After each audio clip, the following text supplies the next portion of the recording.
Hello दोस्तों, GS वाणी में आप सभी का स्वागत है। मैं आपका एजुकेटर यश चंद्रा आज आपके सामने लेकर आया हूं भारत मालदीव संबंधों के निहितार्थ।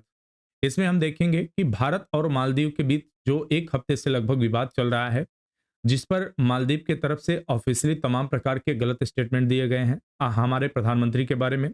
इसके अलावा मालदीव के द्वारा तमाम प्रकार के जो भारतीय वहां पे प्रोजेक्ट चल रहे थे उनको रद्द कर दिया गया और ऐसा माना जा रहा है कि इस समय वहां पे चाइना का इन्फ्लुएंस जो है इन्फ्लुएंस बहुत ज्यादा बढ़ रहा है।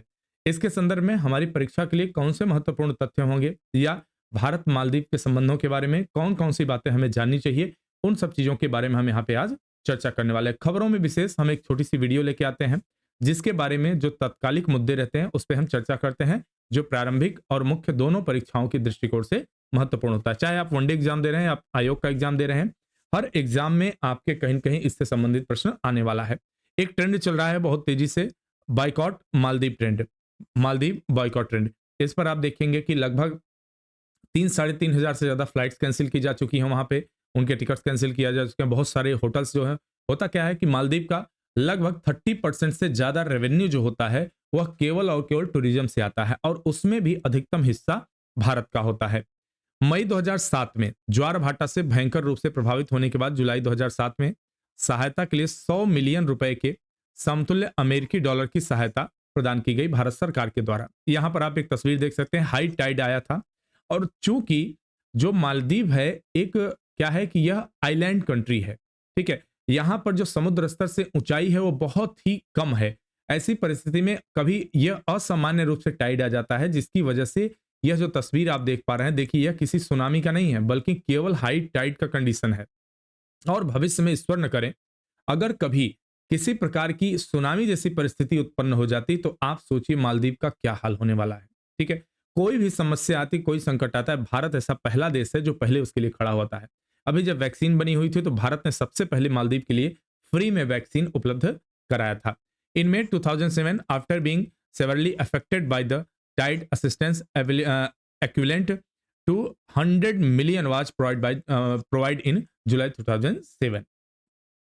सांस्कृतिक संबंधों की बात करें कि भारत और मालदीव के बीच किस प्रकार के सांस्कृतिक संबंध है, किसी देश के साथ हमारे राजनीतिक संबंध कैसे होंगे, यह इस बात पर भी निर्भर करता है कि सांस्कृतिक रूप से हमारे दोनों के बीच में कितनी समानता है, ठीक है। दोनों देशों के बीच सांस्कृतिक मंडलियों का आदान प्रदान नियमित रूप से होता रहा। मालदीव में हिंदी की वाणिज्यिक फिल्में, जो भी हिंदी की हमारे फिल्में बनती हैं वो वहां दिखाई जाती हैं। टीवी सीरियल, संगीत बहुत ही लोकप्रिय है। क्यों? क्योंकि ज्यादातर लोग जो हैं इसमें वो ज्यादातर आपके साउथ इंडियन है, साउथ इंडिया से जो समुदाय गया हुआ है वही ज्यादातर वहां पे बसे हुए हैं। जुलाई 2011 में माले में स्थापित भारतीय सांस्कृतिक केंद्र केंद्र आईआईसीसी योग शास्त्रीय शास्त्रीय संगीत एवं नृत्य में नियमित पाठ्यक्रमों का संचालन करता है। मैं पहले बता चुका था आपको, कल मेरी जीभ कट गई है खाना खाते हुए, इसलिए प्रोनाउंसिएशन में बड़ी दिक्कत हो रही है, ठीक है। There has been regular exchange of cultural topic between the two country. Hindi commercial films, TV serials, music are very popular in Maldives. इस प्रकार से आप देखेंगे तो कहीं न कहीं हमारे बीच काफी सांस्कृतिक समानता देखने को मिल रही है।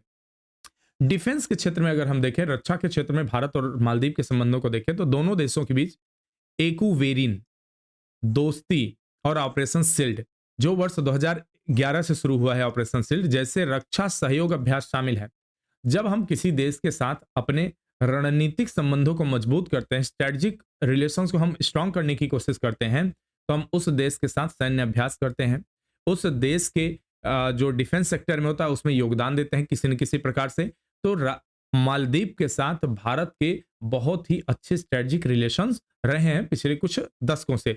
भारत मालदीव के राष्ट्रीय रक्षा बल के लिए सबसे बड़ी संख्या में प्रशिक्षण प्रदान करता है। वहां के जो उच्च लेवल के अधिकारी होते हैं, चाहे वो नेवी के लेवल पे हो चाहे आर्मी के लेवल पे हो, भारत द्वारा उनको प्रशिक्षित किया जाता है। उनकी लगभग 70% रक्षा प्रशिक्षण आवश्यकताओं को भारत द्वारा पूरा किया जाता है। अब आप समझ सकते हैं कि भारत के पड़ोसी देशों के साथ कैसे संबंध है और भारत उनके लिए क्या काम करता है। Defence corporation exercise such as the Ekuverin Dosti operation shield which being in 2021 are among the defense cooperation exercise between the two countries। India provide the largest number of training for the Maldives national defence forces which cater to about 70% of their defence training requirements. तो हम वहां 70% रक्षा से संबंधित चीजों को भारत के द्वारा वहां पे प्रोवाइड करवाया जाता है, भारत के द्वारा असिस्ट दिया जाता है। आर्थिक वाणिज्यिक संबंधों की बात करें, यहां पर जितने शीर्षक से हम बात कर रहे हैं, जब आप मुख्य परीक्षा में भी लिखेंगे, अगर किसी देश के साथ जब हम इंटरनेशनल रिलेशनशिप की बात करते हैं, जब हम आईआर की बात करते हैं, तो आईआर में भी इन बिंदुओं को, इन्हीं 4-5 बिंदुओं को आधार बना के किसी देश का मूल्यांकन किया जाता है। भारत के और अन्य किसी देश के राजनीतिक रणनीतिक संबंधों की चर्चा की जाती है। आर्थिक वाणिज्य की बात करें, आज की दुनिया पूरी तरह से ग्लोबलाइजेशन के दौर से गुजर रही है। ऐसे में हमारे कूटनीतिक राजनीतिक संबंधों से ज्यादा आर्थिक संबंधों की इसमें भागीदारी देखी जा रही है। चीन के साथ हमारे राजनीतिक संबंध या कहें सामान्य संबंध बहुत अच्छे नहीं हैं। इसके बावजूद उसके साथ हमारे आर्थिक संबंध लगातार मजबूत हो रहे हैं, उसके साथ लगातार व्यापार बढ़ रहा है। तो कहीं न कहीं दिखा रहा है कि सामान्य संबंधों पे आर्थिक संबंध ज्यादा इस समय प्रभावी हो रहा है। मालदीव और भारत ने 1981 में एक व्यापार करार पर हस्ताक्षर किए थे, ट्रेड एग्रीमेंट पे, जो आवश्यक वस्तुओं के निर्यात का प्रावधान करता है। भारत की ओर से मालदीव को जिन वस्तुओं का निर्यात किया जाता है उनमें मुख्य रूप से कृषि, पोल्ट्री उत्पाद, चीनी, फल, सब्जियां, मसाले, चावल, आटा, टेक्सटाइल, औषधियां और दवाएं शामिल हैं। India Maldives sign a trade agreement in 1981 which provide for the export of essential goods. India main export of Maldives include the agriculture and poultry products, sugar, fruits, vegetables, spices, rice, floor, textiles, medicine and medicals and medicine, तमाम तरह के और assistant होते हैं जो भारत सरकार के द्वारा उन्हें प्रोवाइड कराया जाता है। हम फ्री में नहीं प्रोवाइड कराते, इसके बदले हम उनसे पैसा लेते हैं, लेकिन हम उस स्तर पे इन्हें नहीं प्रदान करते जैसे बाहरी देश या कोई बाहरी अन्य देश किसी देश के साथ व्यापार करता है। हम इन्हें इसमें काफी छूट देते हैं और जो क्वालिटी रहती है वो भी हमारे बाकी देशों से अच्छी होती है। घनिष्ठ और मैत्रीपूर्ण पड़ोसियों के रूप में भारत और मालदीव के बीच भाषाई, जातीय, सांस्कृतिक, धार्मिक, वाणिज्यिक संबंध है जिनकी जड़ें बहुत पुरानी हैं। दोनों देशों के बीच संबंध मधुर और बहुआयामी है। 1965 में मालदीव की आजादी के बाद उसे मान्यता प्रदान करने और इस देश के साथ राजनयिक संबंध स्थापित करने वाले पहले देशों में भारत का नाम शामिल है। भारत ने 1972 में माले में अपना मिशन स्थापित किया था। As a close and friendly neighbour, India and Maldives enjoy the linguistic, ethnic, culture, religious and commercial relation which are rooted in a long standing manner and are warm and multifaceted। ठीक है, India was among multi dimension भी आप कह सकते हैं। India was among the first country to recognize of Maldives after its independence in 1965 and established diplomatic relations with the country. India established its mission in Mali in 1972।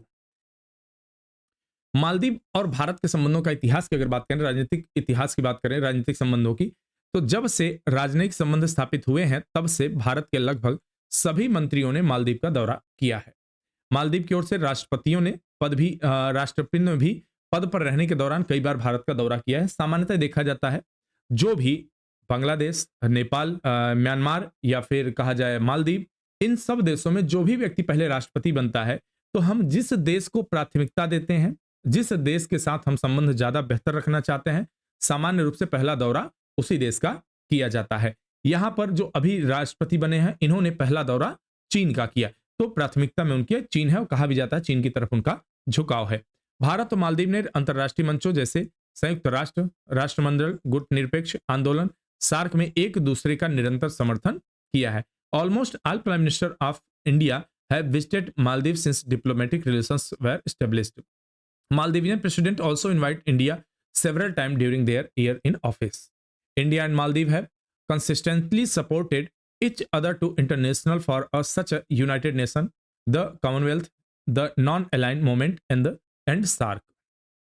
द्विपक्षीय सहायता की अगर बात करें, 26 दिसंबर 2004 को मालदीव ने सुनामी से प्रभावित होने के बाद भारत पर पहला देश था भारत ऐसा जिसने मालदीव से शीघ्रता से राहत एवं सहायता की पेशकश की थी। भारत ने सुनामी एवं संबंधित कारकों की वजह से मालदीव की गंभीर वित्तीय कठिनाइयों को ध्यान में रखते हुए भारत ने 10 करोड़ रुपए की बजटीय सहायता प्रदान की थी। भारत द्वारा मालदीव के मुख्य रूप से स्क्रैप मेटल आयात किया जाता है। पर्यटन मालदीव अर्थव्यवस्था का मुख्य आधार है।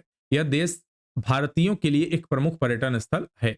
भारत 2021 में मालदीव का तीसरा सबसे बड़ा व्यापारिक भागीदार बन उभरा। भारत मालदीव संबंधों को तब क्षति पहुंची जब मालदीव ने वर्ष 2017 में चीन के साथ मुक्त व्यापार समझौता किया, एफएटीएफ लागू किया, FATA sorry. Tourism is the mainstay of the Maldivian economy. This country is a major tourist destination for Indians. India emerged as the third largest trading partner of Maldives in 2021. India-Maldives relations suffered when the Maldives signed a free trade agreement with China in 2017. Maldives में विभिन्न operations यानी कि भारत सरकार के द्वारा समय समय पर वहां पे उनके द्वारा जब हमें मदद मांगी गई हमसे, तो हमने समय समय पर हर प्रकार की मदद देने का प्रयास किया। जैसे एक ऑपरेशन कैक्टस वहां चलाया गया था 1988 में। ऑपरेशन कैक्टस के तहत भारतीय सशस्त्र बलों ने तख्ता पलट की कोशिशों को नाकाम करने में मालदीव सरकार की मदद की। ऑपरेशन नीर 2014 में, ऑपरेशन नीर के तहत भारत ने पेयजल संकट वहां का जो जैसे क्या होता है कि समुद्र का पानी वो लोग पीते हैं, तो समुद्र के पानी को साफ करके पीने लायक बनाने के लिए कई सारे प्लांट लगाए गए हैं वहां। उन प्लांट में अगर कोई दिक्कत आती है तो भारत सबसे पहले पहुंचता है, तो उसी को लेके ऑपरेशन नीर चलाया गया था। मालदीव को पेयजल की आपूर्ति की गई थी, हमारे से टैंकरों में भरकर बोतलों से भी पानी पहुंचाया गया था। ऑपरेशन संजीवनी, भारत ने मालदीव को ऑपरेशन संजीवनी के तहत कोविड-19 से निपटने के लिए सहायता के रूप में 6.2 टन आवश्यक दवाओं की आपूर्ति की थी। अब बताइए कोई ऐसा देश कर सकता है? चाइना किसी की मदद करता है तो उसके पीछे सीधा सीधा एक निहितार्थ होता है कि हम आपकी मदद कर रहे हैं, बदले में हमें क्या मिलेगा। ऑपरेशन कैक्टस 1988, ऑपरेशन नीर 2014, ऑपरेशन संजीवनी, ध्यान रखिएगा ये ऑपरेशंस जो है आपकी प्रीलिम्स परीक्षा के लिए भी महत्वपूर्ण है, और मेंस में भी अगर आप इनको मेंशन करते हैं तो आपका उत्तर जो होता है वो काफी आउटस्टैंडिंग बन जाता है। तो यहां पर दोस्तों हमारा मालदीव के संबंध में जो बेसिक इंफॉर्मेशन थी वो आप तक पहुंचाने का प्रयास किया गया। आशा करता हूं आपको पसंद आया होगा। इसके अलावा न्यूज चैनल पर दिन रात ही सारी चीजें चल रही हैं, आप उसके विषय में भी अपडेट रहिए। अगर कोई नई डेवलपमेंट होती है इससे रिलेटेड तो आप तक पहुंचाई जाएगी हमारे द्वारा। तब तक के लिए ढेर सारा धन्यवाद और शुभकामनाएं।